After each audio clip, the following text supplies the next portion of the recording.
अस्सलामुअलैकुम वरहमतुल्लाहि वबरकातुह। जी बेटा, आज का सबक शुरू करते हैं। सबसे पहले सूरत का नाम पढ़ लेते हैं। सूरतुश्शम्सी मक्किय्या। बिस्मिल्लाहिर्रहमानिर्रहीम। इज़िंबअस अशक़ाहा। यहाँ पे देखिए बेटा, हमने दाल और नून की आवाज़ को जोड़कर मीम की आवाज़ निकाली। वो इसलिए कि जब भी नून साकिन हो और उसके बाद बा आ जाए तो मीम की आवाज़ निकाली जाती है। ठीक है, यहाँ पे इक़लाब का कायदा होगा, बा हरूफ इक़लाब में से। ठीक है, जब भी नून साकिन के बाद आए तो इस तरह मीम की आवाज़ निकालनी है। इज़िंबअस अशक़ाहा। क़ाफ को लंबा हमने इसलिए किया क्योंकि इसके ऊपर खड़ा ज़बर है। जिस हर्फ के ऊपर खड़ा ज़बर आ जाए उसको एक अलिफ के बराबर लंबा करके पढ़ते हैं। उसके बाद हा को भी लंबा किया हुआ इसलिए क्योंकि अलिफ खाली है और उसके पीछे वाले हर्फ के ऊपर ज़बर है। अलिफ मद्दा होगा, एक अलिफ के बराबर लंबा करके पढ़ेंगे। फ़क़ाल लहुम रसूलुल्लाहि नाक़तल्लाहि वसुक़याहा। यहाँ पे देखिए, कॉफ को हमने लंबा किया हुआ इसलिए क्योंकि अलिफ खाली है और उसके पीछे वाले हर्फ के ऊपर ज़बर है। अलिफ मद्दा होगा, एक अलिफ के बराबर लंबा करके पढ़ेंगे। लहुम रसूलुल्लाह। यहाँ पे देखिए, हमने सीन को लंबा किया हुआ इसलिए क्योंकि वाव साकिन है और उसके पीछे वाले हर्फ के ऊपर पेश है। वाव मद्दा होगा, एक अलिफ के बराबर लंबा करके पढ़ेंगे।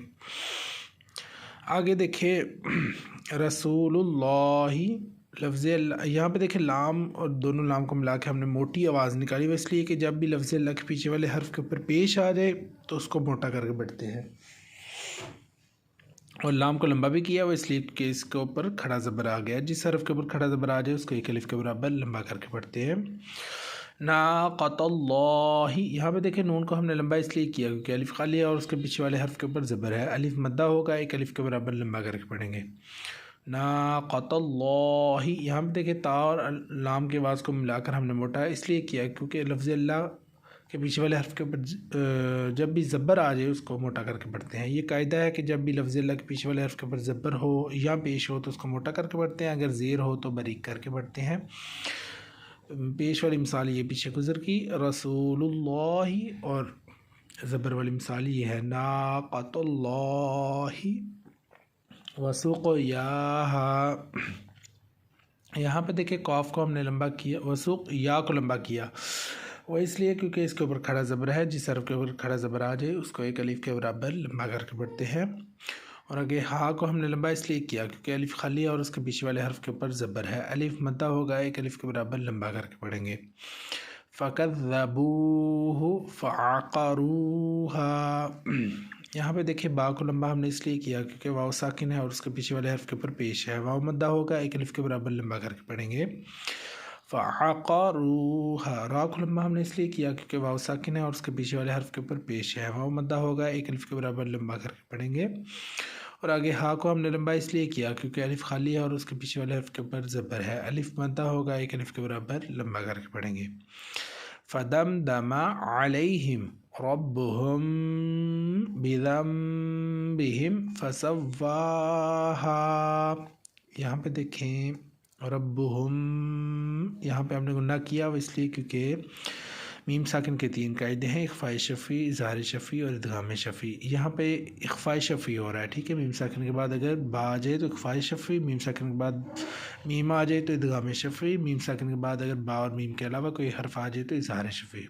मीम साकिन के बाद अगर बा आ जाए तो इख़फ़ाए शफ़ी होगा, गुन्ना करेंगे। रब्बुहुम बिज़म्बिहिम। यहाँ पे ज़ाल और नून की आवाज़ को जोड़कर हमने गुन्ना इसलिए किया क्योंकि जब भी नून साकिन के बाद बा आ जाए तो इक़लाब होता है, गुन्ना करते हैं। बा को मीम करके बा को मीम करके पढ़ते हैं। यहाँ पे बिज़म्बिहिम फ़सव्वाहा। वाव को लंबा हमने इसलिए किया क्योंकि इसके ऊपर खड़ा ज़बर है। जिस हर्फ के ऊपर खड़ा ज़बर आ जाए उसको एक अलिफ के बराबर लंबा करके पढ़ते हैं। हा को लंबा इसलिए किया क्योंकि अलिफ खाली है और उसके पीछे वाले हर्फ के ऊपर ज़बर है। अलिफ मद्दा होगा, एक अलिफ के बराबर लंबा करके पढ़ेंगे। वला यख़ाफ़ु उक़बाहा। यहाँ पे देखिए, लाम को हमने लंबा इसलिए किया क्योंकि अलिफ खाली है और उसके पीछे वाले हर्फ के ऊपर ज़बर है। अलिफ मद्दा होगा, एक अलिफ के बराबर लंबा करके पढ़ेंगे। या खौफ, ख्वा को लंबा हमने इसलिए किया क्योंकि अलिफ खाली है और उसके पीछे वाले हर्फ के ऊपर ज़बर है। अलिफ मद्दा होगा, एक अलिफ के बराबर लंबा करके पढ़ेंगे। उक़बाहा, बा को लंबा हमने इसलिए किया क्योंकि इसके ऊपर खड़ा ज़बर है। जिस हर्फ के ऊपर खड़ा ज़बर आ जाए उसको एक अलिफ के बराबर लंबा करके पढ़ते हैं। हा को लंबा हमने इसलिए किया क्योंकि अलिफ खाली है और उसके पीछे वाले हर्फ के ऊपर ज़बर है। अलिफ मद्दा होगा, एक अलिफ के बराबर लंबा करके पढ़ेंगे। अच्छा जी, आगे सूरतुल लैली मक्किय्या। बिस्मिल्लाहिर्रहमानिर्रहीम। वल्लैली इज़ा यग़शा। अच्छा जी, यहाँ पे ज़ाल को हमने लंबा किया इसलिए क्योंकि अलिफ खाली है और उसके पीछे वाले हर्फ के ऊपर ज़बर है। अलिफ मद्दा होगा, एक अलिफ के बराबर लंबा करके पढ़ेंगे।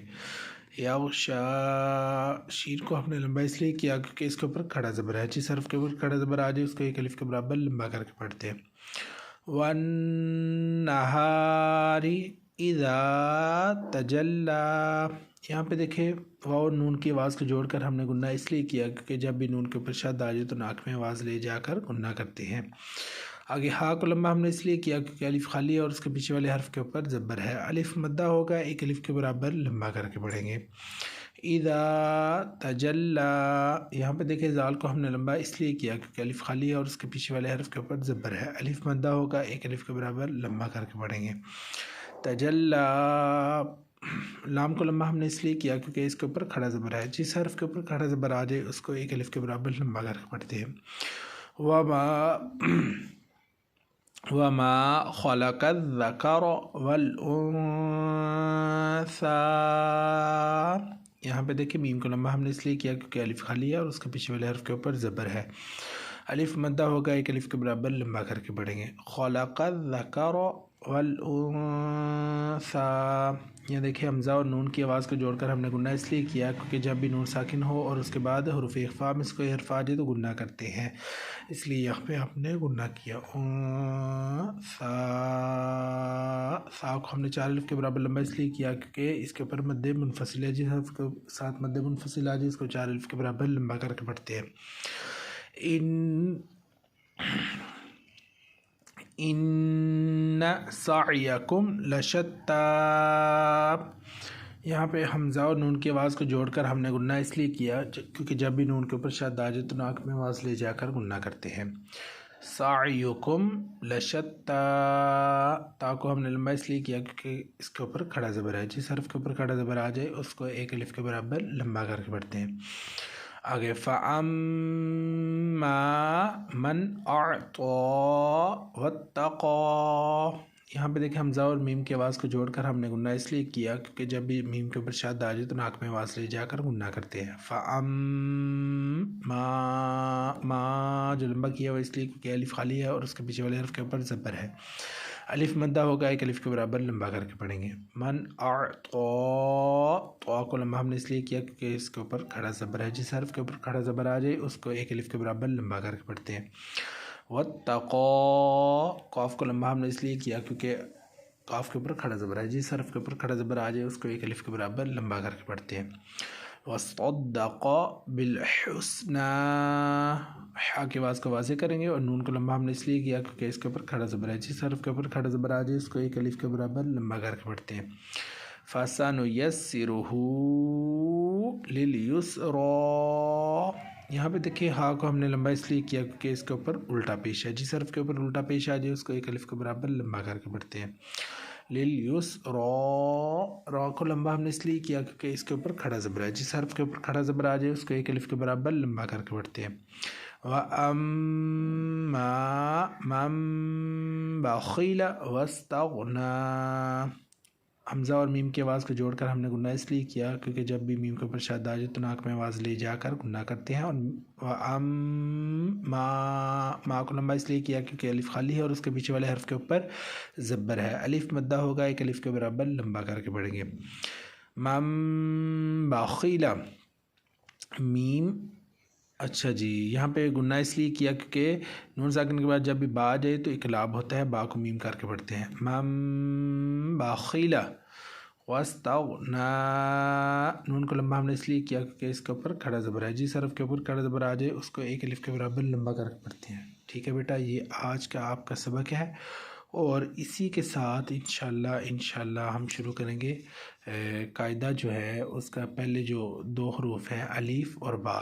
हर्फ अलीफ़ जो है ये हलक के नीचे वाले हिस्से से अदा होता है और बा को एक अलिफ के बराबर लंबा करके पढ़ते हैं और बा में कलकला होता है और बा दोनों होंठों के तर हिस्से से अदा होता है। ठीक है, ये पढ़ेंगे। और इसके साथ हज़ीना हदायत जो किताब है उसकी एक हदीस होगी पहली, इन्नमल अअमालु बिन्नियात। ठीक है, ये आपने याद करनी है। और साथ खाना खाने की दुआ पहली, बिस्मिल्लाहि व अला बरकतिल्लाह। और साथ कुरान पाक में 30 पारे हैं और कुरान पाक में 114 सूरतें हैं। ठीक है, ये सबक, ये पूरी डायरी बेटा आपने याद करनी है। ओके, अल्लाह हाफिज़।